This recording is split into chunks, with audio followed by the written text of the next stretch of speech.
ദൈവനാമം മഹത്വപ്പെടുമാറാകട്ടെ. ദാനിയേലിൻ്റെ പുസ്തകത്തിൽ രാജാവ് ദാനിയേലിനെ സിംഹഗുഹയിലോട്ട് ഇടുന്നത് നമുക്ക് കാണുവാൻ സാധിക്കും.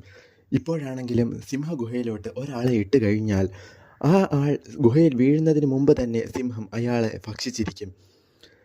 സിംഹത്തിൻ്റെ സ്വഭാവം എല്ലാവർക്കും അറിയാവുന്നതാണ്. പക്ഷേ ദാനിയേലിനെ ആ സിംഹം ഭക്ഷിച്ചില്ല. അതുപോലെ തന്നെ ശദ്രക്കിൻ്റെയും മേശക്കിൻ്റെയും അബേദ്നെഗോവിൻ്റെയും കാര്യവും നമുക്കറിയാം. രാജാവ് പറയുന്നു, നെബൂഖദ്നേസർ രാജാവ് ഒരു ബിംബത്തെ നിർത്തിയിട്ട് ഈ ബിംബത്തെ നമസ്കരിക്കാത്തവരെ എരിയുന്ന തീച്ചൂളയിൽ ഇട്ടുകളയും എന്ന് പറയുന്നു. പക്ഷേ ശദ്രക്കും മേശക്കും അബേദ്നെഗോവും തങ്ങളുടെ ദൈവത്തെ മാത്രമേ ആരാധിക്കുകയുള്ളൂ എന്ന് പറയുന്നത് കൊണ്ട് രാജാവ് അവരെ എരിയുന്ന തീച്ചൂളയിലിടുന്നു. ഈ രണ്ട് കാര്യത്തിലും സംഭവിച്ചത് ദാനിയേലിൻ്റെ ദൈവം ആരാണ് എന്ന് രാജാവിന് മനസ്സിലാകുന്നു. അതേപോലെ തന്നെ ശദ്രക്കിൻ്റെയും മേശക്കിൻ്റെയും ദൈവം ആരാണ് എന്ന് നെബൂഖദ്നേസർ രാജാവിനും മനസ്സിലാകുന്നത് നമുക്കവിടെ കാണുവാൻ സാധിക്കും. ഈ രണ്ട് സാഹചര്യത്തിലും ദൈവം അവരെ മാനിക്കുന്നു, ദൈവനാമം മഹത്വപ്പെടുന്നു, അവരുടെ ദൈവം ജീവനുള്ള ദൈവമാണ് എന്ന് എല്ലാവരും അറിയുന്നു. ഇതുപോലെ തന്നെ നമ്മുടെ ജീവിതത്തിലും പല വെല്ലുവിളികളും ഉണ്ടാവാം. അത് ഒരിക്കലും നമ്മൾ തകർന്നു പോകാനോ തളർന്നു പോകാനോ ഒന്നുമല്ല.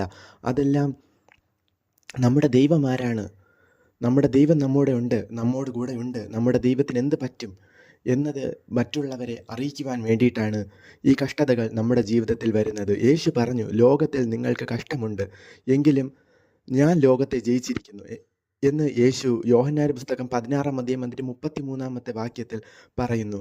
അതുപോലെ തന്നെ യേശുവിൻ്റെ ക്രൂശീകരണവും, ക്രൂശിൽ യേശു വളരെ അപമാനിതനായി വളരെ കഷ്ടപ്പെട്ടു, ഇനി ഒരിക്കലും തിരിച്ചു വരില്ല എന്നുള്ള രീതിയിൽ യേശു ക്രൂശിക്കപ്പെട്ടു.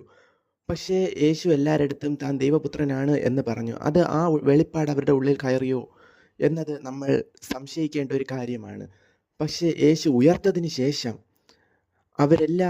എല്ലാവരുടെയും ഉള്ളിലോട്ട്, യേശു സ്നേഹിച്ചവരുടെ ഉള്ളിലോട്ട് യേശു ആണ് ദൈവപുത്രൻ എന്നുള്ള വെളിപ്പാട് കയറി എന്നത് നമുക്ക് കാണുവാൻ സാധിക്കും. അതെ, നമ്മുടെ ജീവിതത്തിലെ കഷ്ടം നമ്മളെ തകർക്കാൻ വേണ്ടിയിട്ടല്ല. നിങ്ങൾക്ക് ഇന്ന് ആ കഷ്ടമുണ്ടെങ്കിൽ അത് ദൈവനാമ മഹത്വത്തിന് വേണ്ടിയിട്ട് മാത്രമാണ്.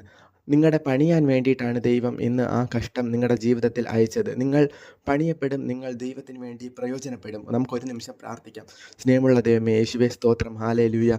യേശുവേ സ്തോത്രം, ഹല്ലേലൂയ. എന്ത് കഷ്ടത്തിലൂടെ പോണ ആൾക്കാരാണെങ്കിലും യേശുവേ, ഇത് ശ്രവിക്കുന്ന ഓരോ ആൾക്കാരെയും യേശുവേ അങ്ങ് ധൈര്യപ്പെടുത്തണമേ കർത്താവേ. യേശു കർത്താവേ സ്തോത്രം, ഹല്ലേലൂയ. യേശുവേ സ്തോത്രം, ഹല്ലേലൂയ. യേശുപ്പ സ്തോത്രം, ഹല്ലേലൂയ. യേശുപ്പ സ്തോത്രം, ഹല്ലേലൂയ. യേശു നാമത്തിൽ തന്നെ ആമേൻ.